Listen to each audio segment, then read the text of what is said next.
প্রিয় শ্রোতা ও বন্ধুরা, ন্যাশনাল টি কোম্পানির রন্ধ্রে রন্ধ্রে দুর্নীতি, বাণিজ্য মন্ত্রণালয়, বিএসইসির নীরবতা, পুঁজিবাজারে তালিকাভুক্ত রাষ্ট্রীয় প্রতিষ্ঠান ন্যাশনাল টি কোম্পানি এনটিসি দীর্ঘদিন ধরেই নানামুখী ও নিয়ম ও দুর্নীতির অভিযোগে ঘেরা।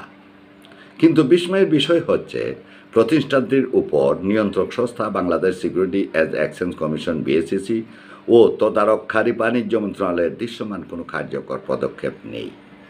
ফলে কোম্পানির রন্ধে রন্ধে দুর্নীতি ছড়িয়ে পড়েছে।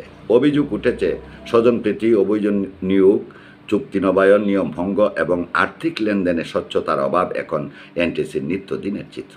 আভ্যন্তরীণ সূত্র জানায়, এনটিসি এখন একটি আত্মকেন্দ্রিক ও প্রতিহিংসা পরায়ণ প্রতিষ্ঠানে পরিণত হয়েছে, যেখানে সৎ কর্মীরা হয়রানি বঞ্চনার শিকার হচ্ছেন। অপরদিকে প্রভাবশালী মহল নিজেদের স্বার্থে কোম্পানির সম্পদ ও ক্ষমতা ব্যবহার করছে।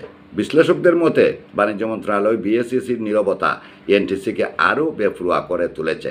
তাদের সক্রিয় ভূমিকা না থাকায় দুর্নীতির এই ক্যান্সার গুড়ায় গেড়ে বসেছে। এখন সময় এসেছে রাষ্ট্রীয় এই প্রতিষ্ঠানকে বাঁচাতে কঠোর আইন প্রয়োগ ও কার্যকর তদারকি নিশ্চিত করার, নইলে এনটিসি হবে দুর্নীতির এক ভয়ঙ্কর প্রতীক।